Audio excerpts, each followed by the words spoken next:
이 말씀은 그냥 우리가 읽는 것만 하더라도 뜻을 알 수 있고, 또한 은혜가 되는 성경 말씀은 우리가 읽더라도 그 읽는 말씀을 통해서 하나님께서 성령을 통해 우리가 항상 주시는 말씀이 있다고 믿습니다. 한 집안은 일반적으로 집안에 보면 대대로 내려오는 이 풍습이나 범절이 있습니다. 이 가풍이라고 그러죠. 패밀리 트래디션이라고 그렇게 이야기하죠. 어느 집이든지 나름대로 가풍이 있습니다. 제가 한번 찾아보니까 한국에 양대 두 재벌로 있는 삼성가와 이 현대가 보니까, 삼성가는 자기들의 그 가훈이 뭐냐면 경청이라고 그래요. 경청. 그 이병철 씨가 그 아들 이근희 셋째 아들을 부회장으로 이제 자기 대를 잇기 위해서 부회장으로 올릴 때에 자기가 적어주는 것이 경청이에요. 두 가지 선물을 주는데, 하나는 경청, 그리고 하나는 나무로 만든 닭 목게. 이 주나라 왕 때에 있었던 그런 이야기 예전에 한번 소개시켜 드린 적이 있어요. 목게, 나무로 만든 닭을 이제 두 가지 보여주는 것이죠. 인내하고 경청하라. 그리고 거기서 이 이병철 씨는 아들에게 했던 말이 뭐냐면은, 어린아이 말이라도 경청하라. 그래서 이근희 씨가 이야기를 들을 때 3시간씩 앉아 꼼짝 안 하고 듣는답니다. 실제적으로 그 부모의 그러한 영향력이 있는 거죠. 현대가의 정주영 씨에는 자기들 그 가훈이 뭐냐면은, 일근천하 문안사, 부지런하면 세상에 어려울 것이 없다. 이분은 새벽 4시에 항상 일어난다고 유명한 분이잖아요. 새벽 4시에 일어나고 자기 아들들을 새벽 5시까지 집에 모여서 아침을 같이 먹는데요. 그 아들도 보통 힘든 일이 아닌 것 같아요, 보면. 만약에 늦었다 그러면 불호령이 터진답니다. 그리고 현대가 며느리 7계명이 있더라고 보니까요. 며느리들은 계명을 7가지 있는데, 그게 뭐냐면은, 언제나 겸손하라, 조심스럽게 행동하라, 남의 눈에 띄는 행동을 하지 말라, 반드시 채소는 시장에서 가라, 백화점 가지 말고, 배추 한 포기 값도 꼼꼼히 적으라, 남녀 불문하고 제삿날에는 하늘이 두 쪽이 나더라도 온 가족이 참석하라, 친정 조부모의 이름을 꼭 외우고 있어야 한다. 작은 이런 말이라고 그래요. 그리고 엑스트라로 적혀 있는 게 보니까, 어른들 앞에서 과한 스킨십을 하지 말라, 남편이 출근 시 현관문까지 꼭 배웅하라, 쇼핑은 세일 기간 동안만 해라, 립스틱이나 귀걸이는 하지 말라, 연애 결혼을 허용하지만 대신 이혼은 평생 금지다. 이런 말들이 있더라고요. 제가 이 현대가 며느리 읽어보니까 우리 교회 여성도들이 훨씬 편하게 사는 것 같아요. 어느 집이든 간에 나름대로 가풍이 있습니다. 학교도, 대학도 마찬가지죠. 대학도 마찬가지로 자기의 어떤 대학 트래디션이 있죠. 교회도 마찬가지잖아요. 우리 교회는 우리 교회들의 트래디션이 있습니다. 어느 교회든지 마찬가지인 것이죠. 리더스 다이제스트에 어떤 분의 전기가 있었는데, 그 내용이 보니까 이 사람은 길거리에서 버려졌던 아이들을 데려다가 이 고아원을 운영하는 그런 분입니다. 그런데 이분은 길거리에 버려졌던 아이들 누구든지 다 받아들이지만 한 가지 철칙이 있는 거예요. 그것이 뭐냐면은, 일단 자기 집에 들어온 아이는 잘못했을 때 2번까지는 용서해 주는데, 3번째 죄를 지었을 때는 집에서 내보내버리고 길에서 만나더라도 절대로 다시 받아주질 않는다 그래요. 모든 것을 다 포용해 줬지만 자기의 어떤 정해진 데서 3번 이상 잘못이 될 때는 더 이상 케어를 안 해준다는 것이죠. 우리 신앙생활에서도 가장 중요한 것이 이것입니다. 우리들도 마치 버려졌던 고아와 같잖아요. 하나님 아버지가 없던 사람이잖아요. 그런데 하나님 집에 입양당했어요. 왜냐하면 예수 그리스도 친자를 죽이시고 양자 삼았잖아요. 우리를 입양해 주시는 것이에요. 그래서 하나님의 잘 적용하는데 필수적인 것이 뭐냐면, 자기가 이 세상에 가지고 있던 성질을 버려야 됩니다. 성질을 버려야 되는 것이죠. 그리고 하나님의 성품을 우리가 배워야 됩니다. 하나님의 트래디션을 우리가 배워야 되는 것이죠. 우리가 하나님 백성이 된 후에도 옛날 그 성격, 시기, 질투, 고집 이러면 하나님의 사랑을 결코 받을 수가 없는 것이죠. 구약의 이스라엘 백성들이 실패했던 이유가 뭐냐면은 하나님의 성품을 따라가고 배우는 데서 실패해버렸습니다. 그 사람은 가나안 땅에 들어가서 가나안 사람들이 잘 살고 잘 먹고 하는 것을 보고 나서 세상적으로 따라가 버렸어요. 변화되어야 되던 불구하고 변화되지를 않았는 것이에요. 그래서 결과적으로 포로가 되고 하나님부터 버림을 받았는 것입니다. 하나님 집안의 성품을 가장 잘 보여준 분이 누구십니까? 예수님이시죠. 예수님의 인격을 두 가지로 요약할 수 있습니다. 첫 번째는 다른 사람에게 선을 행할 때 아주 적극적으로 행하셨습니다. 예수님은 어려운 형편에 처한 사람을 돕는데 아주 적극적이었습니다. 다른 사람들은 이 핑계 저 핑계 대면서 돕지 않으려고 하지만 예수님은 돕는 일에 핑계를 대지 않았습니다. 이게 진짜 우리한테 필요한 것 같아요. 사람을 도와줄 때는 아낌없이 도와줘야 되는 거예요. 핑계 대서 안 돼요. 보면은. 그리고 둘째가 뭐냐면은 겸손입니다. 겸손이죠. 예수님은 다른 사람 앞에서 자기 자신을 주장하시지를 않았습니다. 예수님은 다른 사람 앞에서 자기를 높이려고 하시지를 않으셨습니다. 왜냐하면 하나님께서 그런 것을 기뻐하시지 않기 때문인 것입니다. 우리가 언제나 성령 충만해야 되는 이유가 바로 여기 있습니다. 성령 충만해야지 과거에 하나님 모를 때에 살던 그 방식대로 살지 않게 되고 하나님 성품을 통해 우리 삶 속에 열매 맺게 되어 있는 것이죠.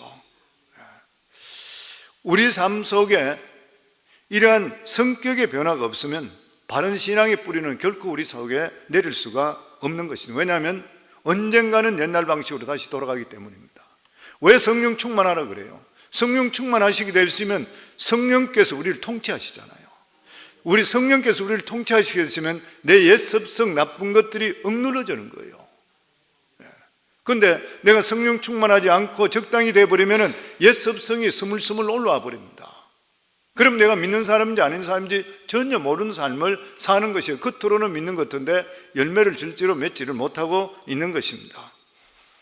예수님께 보여주신 첫 번째 성품은 어려운 사람을 적극적으로 돕는 것. 어제 말씀에 1절에 6절에 나왔는 말씀이죠.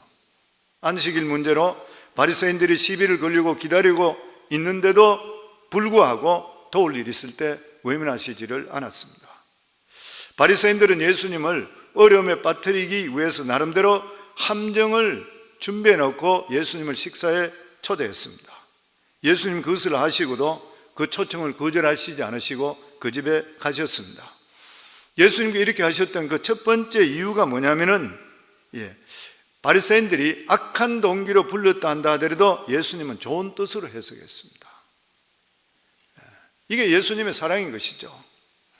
그들은 예수님을 어려움에 빠뜨리기 위해 불렀지만 예수님은 모든 상황을 긍정적으로 받아들인 거예요. 모든 일에 하나님의 뜻이 있다고 생각하셨던 것이에요. 그러므로 중요한 것이 무엇입니까? 상황보다는 우리의 마음입니다. 항상 상황보다는 우리의 마음이죠. 남들이 나에게 좋지 않은 마음을 갖고 있다 한다 하더라도 우리들은 좋은 마음을 가질 수 있어야 돼요. 우리는 항상 좋은 마음을 가질 수 있어야 됩니다. 우리가 좋은 마음을 가지시면 시험에 들지 않습니다. 대개 사람들이 시험에 빠지는 이유가 왜 있습니까? 자신의 상태가 좋지 않기 때문에 그래요. 남들이 어떻게 하든지 간에 내가 믿음을 지키고 내 상태만 좋으면 시험에 빠지질 않습니다. 그래서 우리의 믿음이 자라면 자랄수록 다른 사람에 대해 둔감해집니다. 그렇잖아요, 성도님들. 저는 목회하면서 내 신앙을 보더라도 마찬가지인 것 같아요. 딴 사람들이 이야기하는 데 대해서 신앙이 약할 때는 굉장히 민감합니다. 저 사람이 어떻게 저럴 수 있어? 누가 이렇게 이야기했어? 여기에 대해 시비거리를 계속적으로 찾아요. 그런데 내가 하나님에 대해서 믿음이 더하고 담대해지기 시작하면서부터 내가 딴 사람에 대한 이야기에 둔감해지기 시작해요. 그래서 우리는 믿음 생활할 때 좀 둔감할 필요가 있습니다. 온갖 소리 다 들리잖아요. 나는 목회하는데 저한테는 아무 소리 안 한 줄 알아요? 온갖 소리 다 들려요. 다 신경 쓰고 어떻게 일을 해나갈 수 있습니까? 옛날에 그 이야기 그 있잖아요. 여의도 순복음교회 조영규 목사님하고 그 최자실 목사님이 있을 때도 수만 명이 되는데도 얼마나 시끄럽기에 똥개는 지쳐도 열차는 간다 그랬겠어요. 교회는 그렇게 부흥되는데도. 사람이 천차만별이라. 믿음 생활 하시면서 나무 메아리에 대해서 너무 민감하지 마시고 믿음을 가지시고 지킬 수 있어야 돼요. 예수님이 이렇게 하실 수 있는 그런 이유가 뭐냐면은 진리로 무장되어 있을 때는 사람이 두렵지 않게 됩니다. 예수님은 진리로 무장되어 있기 때문에 바리새인들이 두렵지를 않았던 것이에요. 왜냐하면 능히 담당할 수 있는 힘이 있었기 때문인 것입니다. 그리고 오늘 읽었던 이 본문의 말씀, 예수님이 두 번째 성품으로 자기 자신이 높임을 받으려고 하지 않았던 것이죠. 겸손이죠. 예수님은 그 바리새인 집에 가셨을 때 초청된 사람들이 서로 상석에 앉으려 하는 것을 보시고 이 말씀을 하셨습니다. 우리 8절에서 9절 같이 읽겠습니다. 내가 누구에게나 혼인잔치에 청함을 받았을 때에 상자에 앉지 말라. 그렇지 않으면 너보다 더 높은 사람이 청함을 받은 경우에 너와 저를 청한 자가 와서 너더러 이 사람에게 자리를 내어주라 하리니 그때 내가 부끄러워 말속으로 가게 되리라. 다른 사람으로부터 우리가 높임 받을 때 굉장히 기분이 좋습니다. 그리고 할 수만 있다면 대접받고 싶고 대접받는 위치에 있고 싶은 것이에요. 사람이 서로 높은 자리에 앉으려고 하는 이유가 됐습니까? 그것이 자기 위치라 생각해요. 그것이 자기 신분이라. 이게 마치 대접해주면 그것이 내 신분이고 내 위치로 고정된다 이렇게 생각해 버려요. 그래서 일단 유리한 자리에 빨리 서고 싶은 거예요. 그러면 딴 사람이 인정해 준다 이렇게 생각하는 것이에요. 그런데 이때 예수님께서는 비유로 어떤 사람이 잔치에서 자기가 가장 높은 사람인 것 같아서 높은 자리에 앉았대요. 그리고 다른 사람들이 쭉 앉았던 거예요. 그런데 자기보다 더 높은 사람이 그 잔치에 청함을 받아왔던 거예요. 그러니까 자기를 청했던 주인이 이 사람한테 자리를 비켜달라고 그런 거예요. 자기보다 훨씬 더 높은 사람이 와서 비켜줄 수밖에 없는 거예요. 그런데 자기가 비켜주는데 옆자리하고 이미 다 차버렸어요. 남은 자리는 제일 말석밖에 없는 거예요. 쭉 돌아가 끝에 앉게 되는 거예요. 이 창피가 말할 수 없다는 거예요. 얼마나 부끄러운 일이라는 것이죠. 예수님께 말씀하는 핵심은 뭐냐면은 자신의 가치는 스스로 결정하는 게 아니래요. 남이 결정해 주는 거래요. 다른 사람을 통해 결정돼. 내가 아무리 똑똑하다 해도 남이 인정 안 해주면 끝나는 거예요. 보면은 사람이 아무리 자기를 높다 해도 높아지는 것이 아니라 다른 사람이 높게 봐줘야 높아지는 것이에요. 그래서 자기 스스로 높아지려고 애쓰는 사람은 다른 사람 눈에 볼 때 결코 아름답지를 못한 것입니다.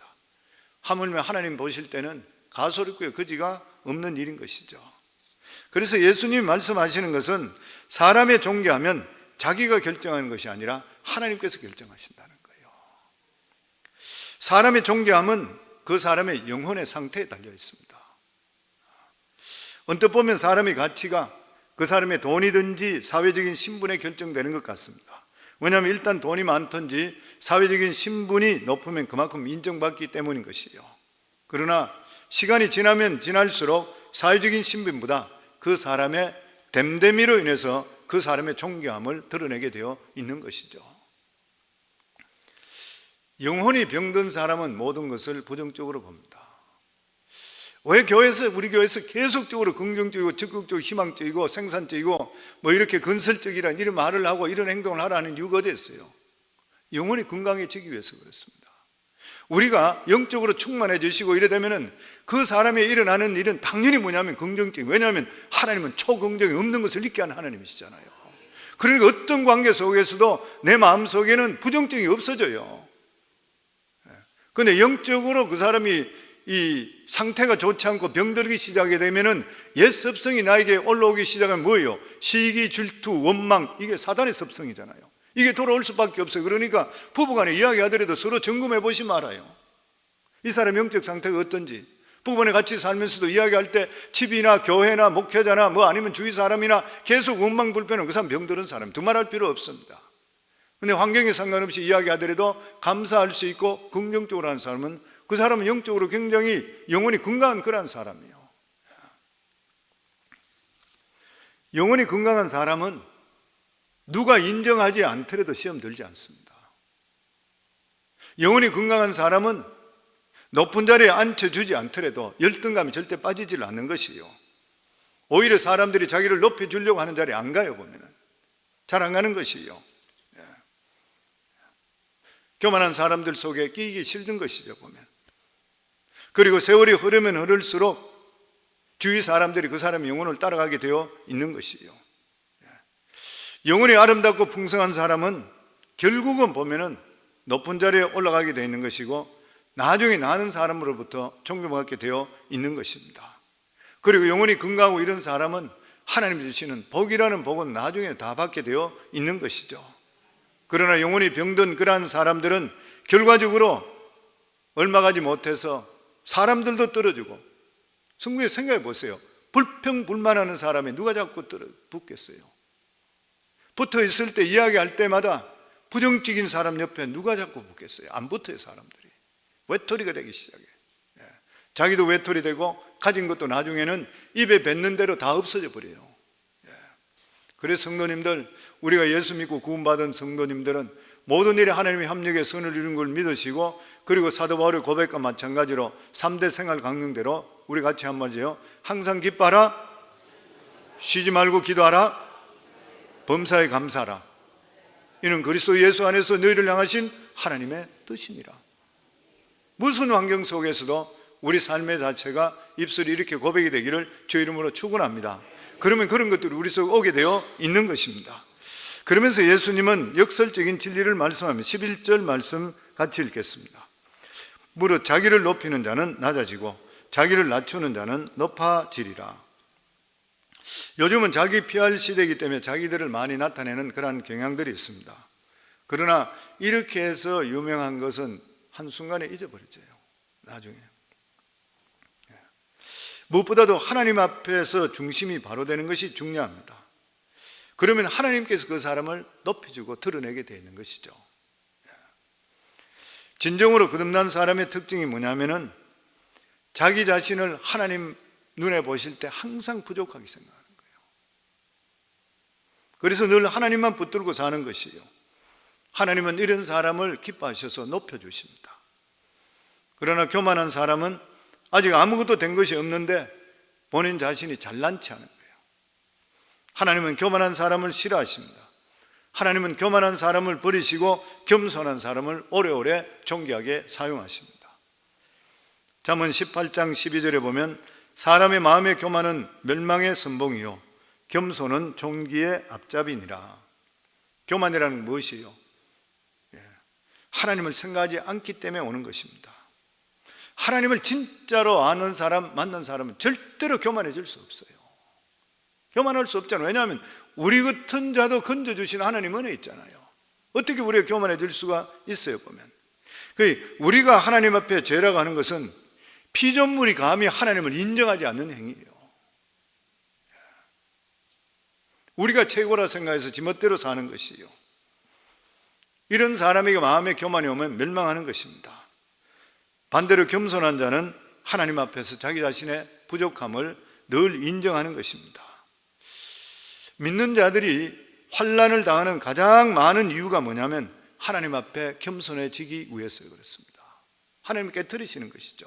꺾으시는 것입니다. 그리고 하나님 앞에 우리 삶이 겸손해지기만 하면은 하나님이 주시는 복이란 복은 다 받게 되어 있는 것입니다. 우리가 성경에 보면 교만과 겸손에 대한 비유는 사울 왕과 다윗에 대해서 이야기할 수 있는 것이죠. 두 사람 다 똑같이 택함을 받았습니다. 결과는 어떻게 됐어요? 교만한 자는 망해버렸고 겸손한 자는 대대로 하나님의 주시는 복, 그게 혈통을 통해 메시아가 태어나는. 성도님들, 우리 자신들은 우리 인간이라 우리가 성령 충만하지 못하면 어느 순간부터 교만이 나에게 나올 수 있습니다. 저와 여러분 모두 합쳐서 정말 하나님 앞에 늘 겸손한 삶을 살아 하나님이 주시는 복을 누리기를 주의 이름으로 축원합니다.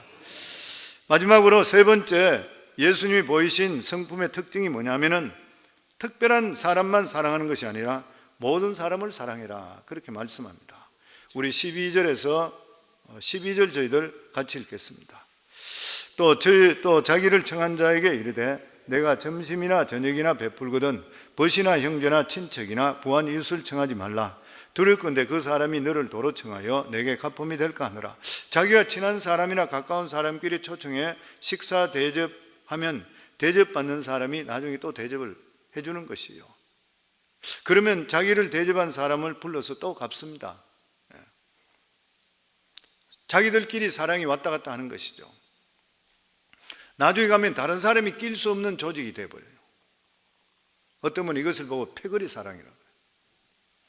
하나님이 우리에게 베풀어 준 사랑은 다른 사람에게 전할 수가 있어야 돼요. 그리고 그 받았던 그 사랑을 또 딴 사람에 또 전해야 돼요. 그래서 점점 확대되는 거 하나님 기뻐하십니다. 예를 들어서 어떤 자식이 부모로부터 사랑을 많이 받았다고 하면은 그가 진정으로 사랑을 부모에게 갚는 길이 무엇이에요? 물론 부모에게 잘해야 되겠죠. 그렇지만 부모에게 진짜 기쁨이 되는 것은 사회적으로 훌륭한 사람이 돼서 많은 사람 앞에 옳은 일을 하는 것이에요.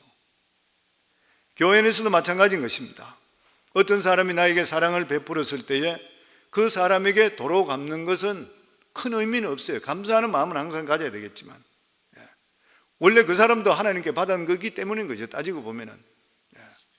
그렇기 때문에 내 자신이 그 사람에게 받았던 사랑이 크다면 바른 신앙으로서 다른 사람에게 좋은 일을 많이 하고 믿음 생활 더 잘하는 것이에요. 보면 그게 가장 귀한 일인 것입니다.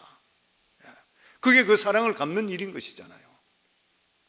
우리가 제대로 된 그리스도인이 되면은 자기에게 잘해준 사람에게 은혜도 절대 잊지 말아야 되겠지만 자기를 사랑해주고 도와준 사람에게 진정으로 보답한 것은 올바른 그리스도인이 되는 거예요. 그리고 멋진 믿음 생활하면서 그 사랑을 베풀 수가 있어야 돼요. 그게 갚는 것이에요. 보면은. 그래서 교회 안에서 가장 나쁜 것은 친한 사람끼리 그룹이 돼서 딴 사람이 못 들어오라는 거예요. 예전에 우리 교회 밥 먹고 점심시간 있고 이럴 때에 자기 목장들 모이는데 딴 사람들 자리가 없어서 중간에 끼려고 그러니까 이 우리 자리에 그럼 밖으로 뽑혀서 옆으로 밀어붙이고 시험대로 교회 떠난 사람도 있고 그래요. 패거리잖아요. 패거리. 부모 좀 얼마나 좋아요. 우리끼리가 아니고 자리를 했다 하더라도 오세요. 모든 사람이 다 그래 될 수가 있어야 되는 일이잖아요. 다른 사람에게 사랑을 주지 않고 자기끼리만 사랑한다고 하는 것은 하나님 앞에 죄를 짓는 것입니다. 우리 13절입니다. 같이 읽겠습니다. 14절까지 잔치를 베풀거든 차라리 가난한 자들과 병신들과 전원자들과 소경들을 청하라. 그러면 저희가 갚을 것이 없는 거로 내게 복이 되리니 이는 의인들의 부활 시에 내가 갚음을 받겠음이니라 하더라. 우리가 갚을 것이 없는 사람에게 사랑을 베푸면 그 사람은 돈이 없으니까 사랑을 베푼 사람한테 뭘 해줄 수 있어요? 기도해 줄 수 있잖아요. 기도하는 것이죠. 여기서 의인의 부활시라는 것은 하나님의 심판대 앞에 설 때란 그런 말인 것입니다. 하나님의 심판대 앞에서 가까운 사람끼리 사랑은 아무 상이 없습니다. 부모가 자식을 극진히 사랑했는 거 상급 하나도 없어요. 왜 그러냐면 사람으로서 당연히 해야 될 일이에요. 그것은. 그러나 우리가 한 사람의 원수를 사랑하게 되면 친한 사람 100명 사랑하는 것보다 훨씬 더 상급이 커요. 그리고 상관없는 사람에게 잘해준 것이 상급이 있는 것이에요. 그래서 우리는 하나님의 사랑을 우리 안에 거두어 놓지 않고 많은 사람들에게 흘려보내야 됩니다. 흘려보내야 되는 것이죠. 결국 자기들끼리 친한 사람끼리 나눠주고 뭐 해주고 하는 건 상급이 없어요. 왜냐하면 이런 사랑은 세리나 창기도 하기 때문이라 그러죠. 우리는 이유를 알 수 없는 사랑을 줘야 돼. 저 사람이 왜 나를 도와주지? 모르는 사랑을 해야 돼요. 예수 그리스도 받았던 사랑 때문에 내가 사랑을 줄 수 있어야 돼요. 전혀 나하고 상관이 없는데도 이야기를 들어보고 나서 그리스도의 사랑으로 내가 도와줄 수 있어야 돼요. 그런 사람들을 나아가서는 원수까지 사랑해야 돼요. 쉬운 일이 아니죠. 그래도 할 수 있어야 된다고죠.